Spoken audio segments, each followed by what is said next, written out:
خلیل کا مطلب ہوتا ہے، عربی لفظ اس کا مطلب ہوتا ہے دوست، کہ اللہ نے ابراہیم کو اپنا دوست بنایا۔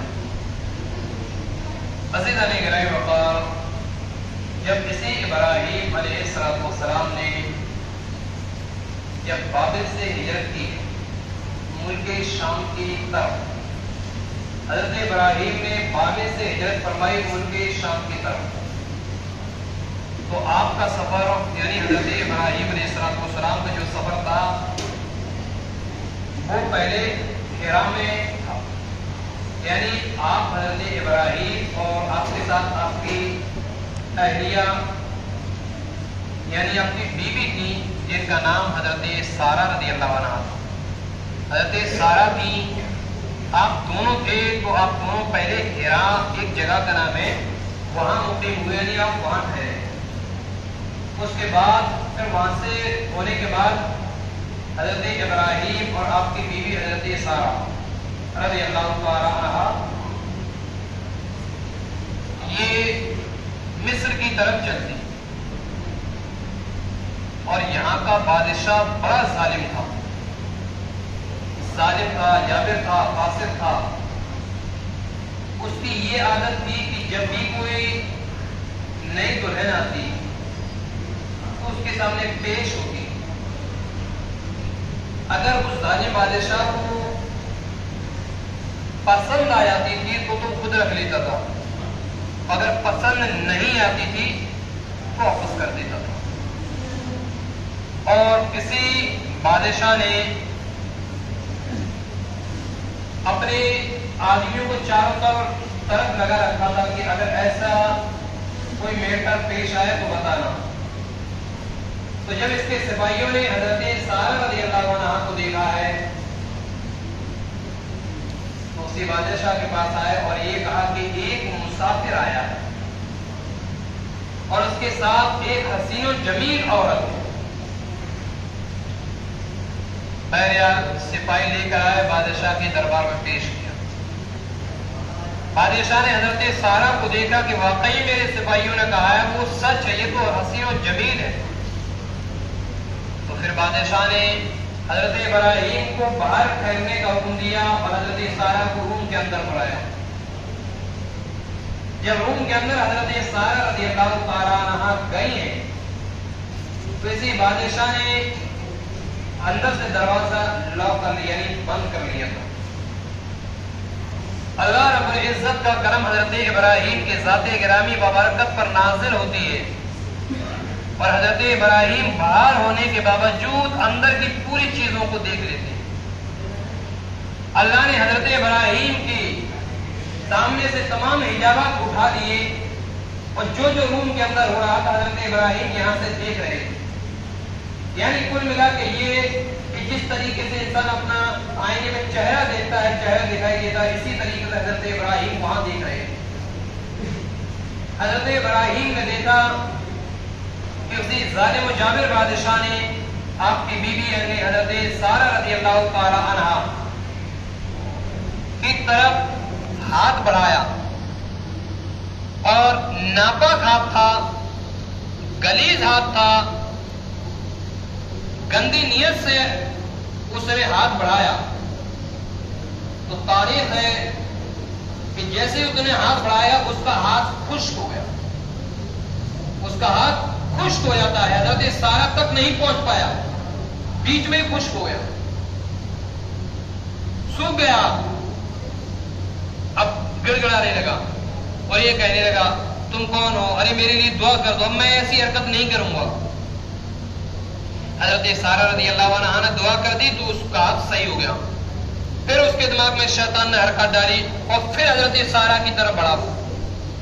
جیسے سارہ رضی اللہ عنہا کی طرف بڑھا اس کا ہاتھ تو پھر اس کا ہاتھ خشک ہو جاتا ہے، پھر معافی مانگنے لگا۔ پھر تیسری مرتبہ پھر اس نے ہاتھ بڑھایا، تیسری مرتبہ بڑھایا، پھر اس کا ہاتھ خشک ہو گیا۔ پھر کہتا ہے مجھے معاف کر دو، اب میں ایسی غلطی نہیں کروں گا۔ آخرکار کون ہو تم؟ کہاں سے آئی ہو تم؟ کیا حقیقت ہے تمہاری؟ میرے ساتھ ایسا آج تک کبھی نہیں ہوا، ہزاروں عورتوں کے اوپر راج کیا ہے میں نے، لیکن آخرکار کیا معاملہ ہے؟ عزیزان گرامی وقار، پھر معافی مانگنے لگا تو حضرت سارہ رضی اللہ عنہا نے اس کے لیے دعا کر دی. جب دعا کریے وہ پھر صحیح سلامت ہو گیا. جب صحیح سلامت ہوا پھر پوچھا کہ آپ کون ہو, کہاں سے آئی ہو, کیسی ہو. پھر حضرت سارہ رضی اللہ عنہا نے پورا معاملہ بتایا کہ میں یہ ہوں, میں ایک نبی کی بیوی ہوں, یہ ہوں, یہاں سے آئی ہوں, یہاں جانا چاہتی ہوں, پورا میٹر بتایا. تو پھر بادشاہ نے حضرت سارہ رضی اللہ عنہا کی یہ کرامت دیکھ کر ایک کنیز حضرت سارہ رضی اللہ عنہا کو اسی بادشاہ نے دی, ایک حسین و جمیل کنیز, ایک پارسا یعنی پاکیزہ کنیز, جسے ہم اور آپ حضرت حاجرہ رضی اللہ عنہا کے نام سے جانتے اور پہچانتے. وہ حاجرہ جن کے بطن سے یعنی ان کے پیٹ سے حضرت اسماعیل علیہ السلام پیدا ہوئے. حضرت حاجرہ کو انہوں نے اس بادشاہ نے تحفے میں دے دی حضرت سارہ. حضرت سارہ کے کوئی اولاد نہیں ہوئی تھی, کوئی اولاد ان کے نہیں تھی. تو حضرت ابراہیم علیہ السلام کو حضرت سارہ نے وہ کنیز دے دی. وہ کنیز اپنے شوہر کے لیے پیش کر دی. حضرت ابراہیم نے ان سے نکاح فرما لیا. جب نکاح فرما لیا اس کے بعد حضرت ابراہیم علیہ السلام ملک شام چلے گئے. لیکن حضرت ابراہیم علیہ السلام کی یہاں بھی کوئی اولاد نہیں ہوئی. حضرت ابراہیم علیہ السلام نے اللہ کی بارگاہ میں دعا کی کہ رب حبلی من الصالحین, یعنی اے اللہ مجھے نیک اولاد عطا فرما. کچھ دنوں کے بعد یہ بھی وقت آتا ہے کہ حضرت حاجرہ رضی اللہ عنہا سے ایک اولاد بھی پیدا ہو جاتی ہے, ایک لڑکا بھی پیدا ہوتا ہے جسے حضرت اسماعیل علیہ السلام کہا جاتا ہے.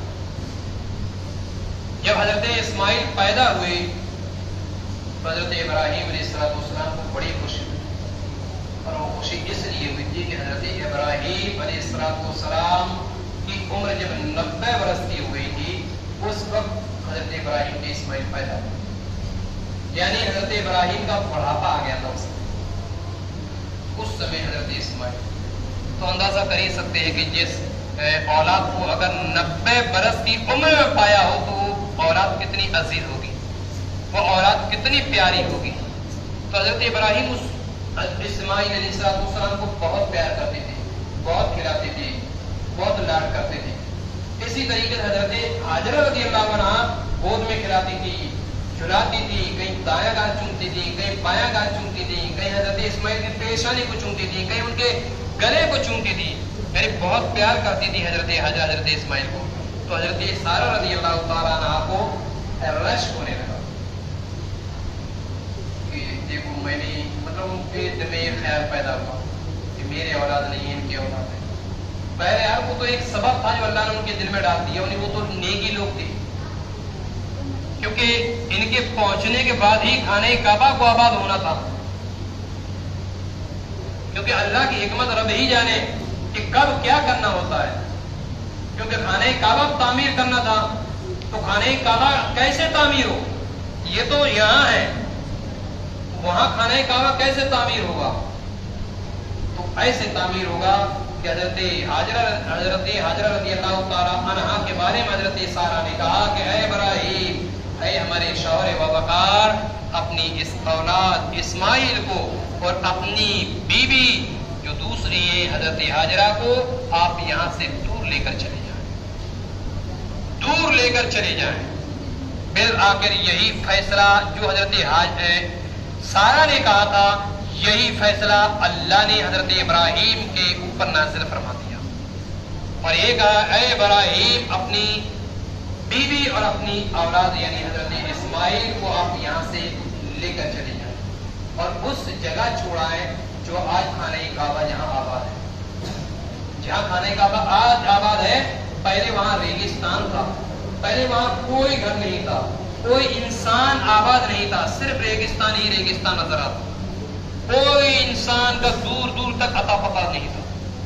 حضرت ابراہیم علیہ السلام وہاں لے کر چلے گئے اور پانی بھی لے گئے تھے اور کچھ کھجورے بھی لے گئے تھے.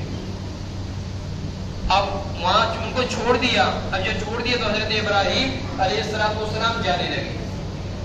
تو حضرت حاجرہ رضی اللہ عنہا نے کہا این تذهب یا ابراہیم، یعنی اے ابراہیم تم کہاں جا رہے ہو؟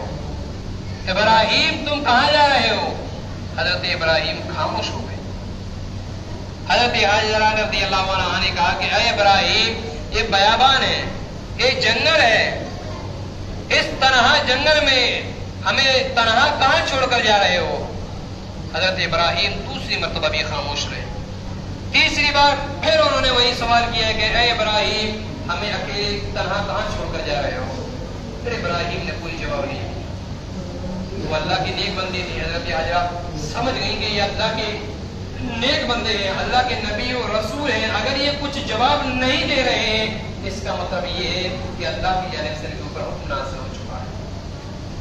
تو اب انہوں نے یہ سوال نہیں کیا ہمیں تنہا کیوں چھوڑ کے جا رہے ہیں. اب انہوں نے سوال یہ کیا کہ اے ابراہیم کیا اللہ کا حکم ہے؟ تب حضرت ابراہیم نے زبان سے نہیں بلکہ گردن کے اشارے سے کہا کہ ہاں میرے رب کا حکم ہے. تب حضرت حاجرہ نے کہا تھا کہ اگر اللہ کا حکم ہے تو ابراہیم تم چلے جاؤ، تم چلے جاؤ. حضرت ابراہیم جیسے ہی وہاں سے جانے کا سفر کرتے ہیں حضرت ابراہیم اللہ کی بارگاہ میں دونوں ہاتھ اٹھا دیتے ہیں اور دونوں ہاتھوں کو اٹھانے کے بعد بارگاہ رب میں دعا کرتے ہیں.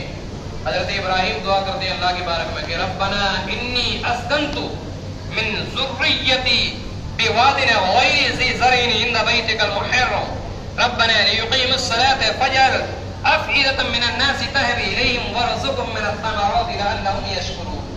یہ حضرت ابراہیم علیہ السلام نے یہ دعا کی تھی جس کو 13ویں پارے کے اندر ذکر بھی کیا گیا. 13ویں پارے کی آیت کریمہ بھی ہے، ان کا مطلب بڑے غور سے سنیں گے. اس کے بعد پھر اس آیت کا نتیجہ دیکھیں آپ، جس کی توضیح و تشریح دیکھیں گے آپ. اے میرے رب، یعنی حضرت ابراہیم نے جو قرآنی آیت جو تلاوت کی تھی اب اس کا اردو ترجمہ کیا ہے. اے میرے رب میں نے اپنی کچھ اولاد ایک نالے میں بسائی. اے پروردگار میں نے اپنی کچھ اولاد ایک نالے میں بسائی جس میں کھیتی نہیں ہوتی ہے، تیرے حرمت والے گھر کے پاس. یعنی اے رب میں نے ایسی جگہ اپنی اولاد کو بسایا ہے، ایسی جگہ اپنے بیوی کو چھوڑا ہے کہ یہاں کھیتی نہیں ہو سکتی. ریگستان تھا نا، ریگستان میں کون سی کھیتی ہوتی ہے؟ پہاڑی علاقہ تھا، اور یہاں کھیتی نہیں ہوتی ہے. تیرے حرمت والے گھر کے پاس، حرمت یعنی باعزت یعنی عزت والے گھر یعنی خانہ کعبہ کے پاس. اے میرے رب اس لیے کہ وہ نماز قائم رکھیں. اللہ میں نے اس لیے چھوڑا یہاں کہ یہاں تیری عبادت ہی کرتے ہیں، تیرے لیے نماز پڑھیں، اللہ تیرے لیے سجدہ کریں، اللہ تیرے لیے اپنے سروں کو جھکائیں. تو لوگوں کے کچھ دل ان کی طرف مائل کر دیں، یعنی لوگ جو آئیں وہ بھی ان کی طرف مائل ہو جائیں، وہ بھی ان کی طرف مائل ہو جائیں، یعنی ان کی طرف توجہ کرنے لگے، انہیں ماننے لگے اور انہیں کچھ پھل کھانے کو دے دے، انہیں کچھ پھل کھانے کو دے دے، شاید وہ احسان مانے. اس آیت کریمہ کا اب اس کی تشریح دیکھیں. حضرت ابراہیم علیہ السلام نے جب یہ دعا کری اس کے بعد چلے گئے. اب دیکھیے ریگستان تھا، وہ ریگستانی تھا، کچھ بونے کے لیے کچھ بھی نہیں تھا، اس لیے کہ وہ ریگستان ہوتا وہ کچھ نہیں ہوتا تھا. کھانے پینے کے لیے کچھ دے دو. تو بالآخر ایسا ہوا جب کھجور ختم ہو گیا اور پانی بھی ختم ہو گیا، تب حضرت اسماعیل علیہ السلام نے پیاس کی شدت سے اپنی ایڑی کو زمین پر مارا اور حضرت حاجرہ رضی اللہ عنہا کا جو دودھ تھا یہ بھی خشک ہو گیا، یعنی یہ سوکھ گیا تھا. اب دودھ بھی خشک، اب حضرت دودھ پیتی اولاد ہے تو اس کو تو چاہیے گا دودھ، لیکن کچھ نہیں تھا. تب حضرت حاجرہ رضی اللہ عنہا نے حضرت اسماعیل کی اتنی نازک حالت دیکھی کہ اس کا گلا خشک ہو چکا ہے، یعنی اس کا گلا سوکھ چکا ہے، اب یہ آخری مرحلے پر آئے. تب حضرت حاجرہ دوڑی تھی، اور کس پر دوڑی تھی؟ دو پہاڑی تھی جن میں ایک کا نام صفا تھا، دوسری کا نام مروہ تھا. قرآن مقدس کے اندر یعنی پہاڑیوں کا ذکر کرتے ہوئے اللہ ارشاد فرماتا ہے ان الصفا والمروہ من شعائر اللہ، کہ بے شک صفا اور مروہ یہ دو پہاڑیاں جو ہیں یہ اللہ کی نشانیوں میں سے ہیں، یہ اللہ کی نشانیوں میں سے. اب حضرت حاجرہ دوڑی، کہیں صفا پر دوڑ رہی ہیں، کہیں مروہ پر دوڑ رہی ہیں، آ رہی ہیں، لیکن کوئی انسان نظر نہیں. پھر آئی حضرت اسماعیل کو دیکھا رہی یہ تو بہت زیادہ پریشان، پھر دوڑ رہی ہے، یہاں تک کہ 6 مرتبہ حضرت حاجرہ صفا اور مروہ پر دوڑتی رہی لیکن کوئی شخص نظر نہیں آیا. انہوں نے سوچا کوئی پانی والا مل جائے، کوئی انسان مل جائے جو ہماری مدد کر سکے. 7ویں مرتبہ جب حضرت حاجرہ رضی اللہ عنہ صفا اور مروہ پر گئی، جب انہوں نے وہاں سے دیکھا کہ جہاں اپنی اولاد کو چھوڑ کر آئی ہیں وہاں کچھ پرندے چہچہا رہے ہیں، کچھ پرندے چہچہا رہے ہیں. تب حضرت حاجرہ کو ایسا لگا کہ یہاں شاید پانی آ چکا ہے. تو حضرت حاجرہ رضی اللہ تعالیٰ عنہ وہاں گئی، اور جب گئی ہیں تو کیا دیکھا کہ پانی جاری ہو گیا، پانی جاری ہو گیا. تو حضرت حاجرہ رضی اللہ عنہ نے اس پانی کو مٹی سے چاروں طرف سے گھیر دیا، چاروں طرف سے مٹی کو گھیر دیا. اور میرے نبی کی حدیث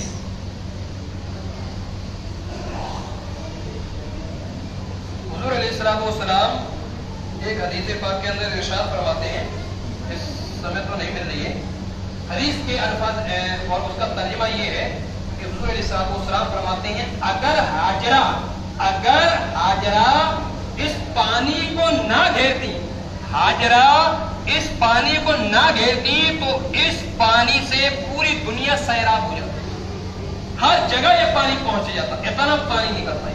اب یہ زمزم کا حضرت حاجرہ نے اس کو گھیر دیا اسی جگہ. اب یہاں ایک جملہ یہ ہے کہ وہ پانی آیا کیسے؟ تو اس کے اندر 2 قول ہیں. محدثین یہ فرماتے ہیں کہ یہ پانی حضرت جبریل علیہ السلام وہاں تشریف لے آئے اور جبریل نے پر مارا تب یہ چشمہ جاری ہو گیا. لیکن دوسری روایت یہ ملتی ہے کہ حضرت اسماعیل جب پیاس سے بے قرار ہوئے تو انہوں نے اپنی ایڑی زمین پر ماری، تب ایڑی زمین پر ماری تو زمین ہٹ گئی، وقت تک چشمہ جاری ہوا. پھر ملا کر کہنے کا مطلب یہ کہ رب کا کرم اور اس کا فضل ہوا. اب جہاں آب زمزم ہے جو ہے یہ پانی تو ہے، پانی تو ہے، لیکن حضرت اسماعیل کو جب وہاں موجود تھے پیاس بھی لگی تھی، بھوک بھی لگی تھی، دونوں لگی تھی. خالی پیاس نہیں بلکہ زیادہ تو جب دودھ پیتا جو بچہ تو پیاس نہیں لگتی، زیادہ تر بھوک کام کرتی، زیادہ تر اس کو بھوک لگتی. یعنی جو 2 دن کا بچہ ہو، 4 دن کا ہو، 10 دن کا ہو، 15 دن کا ہو تو اس کو بھوک لگے گی، پیاس نہیں، ورنہ پانی پلایا جاتا اسے. اس سمے محدثین اس کے تعلق سے یہ فرماتے ہیں کہ آب زمزم یہ وہ پانی ہے کہ اگر پیاسا پی لے تو اس کی پیاس بجھ جائے اور بھوکا پی لے تو اس کی بھوک مٹ جائے. یہ آب زمزم ایسا پانی ہے دونوں کے لیے کام کرتا ہے. اب یہاں ایک چیز اور جو حضرت حاجرہ دوڑی تھی صفا اور مروہ پر، تو قرآن نے کیا کہا؟ ان الصفا والمروہ من شعائر اللہ، کہ صفا اور مروہ اللہ کی نشانیوں میں سے. اب یہ بتاؤ کہ ایک پہاڑی کا اتنا مقام کیسے ہو گیا کہ اللہ نے یہ کہہ دیا یہ اللہ کی نشانیوں میں سے. پہاڑی ایک عام پہاڑ کی کوئی اہمیت تو نہیں ہوتی، لیکن اللہ نے اپنی نشانی قرار دیا. اس کی وجہ یہ تھی کہ حضرت حاجر رضی اللہ تعالیٰ عنہ کے اس پہاڑی پہ قدم پڑ گئے، اس پہاڑی پہ قدم پڑ گئے. اللہ کو حضرت حاجرہ کی یہ ادا اتنی پسند آئی کہ حاجیوں کے اوپر لازم قرار دے دیا کہ جب تک کوئی حاجی اس صفا اور مروہ پر نہیں دوڑے گا اس کے حج قابل قبول بارگاہ ہم نے قبول ہی نہیں، جب تک ان پر نہیں دوڑ سکتا. اور اس پہاڑی کا نشان اللہ نے کیا کہا؟ اللہ کی نشانیوں میں سے. یعنی جو چیز اللہ کے نیک بندوں کی طرف منسوب ہو جائے تو ان چیز کا مقام اللہ بہت بلند فرما دیا.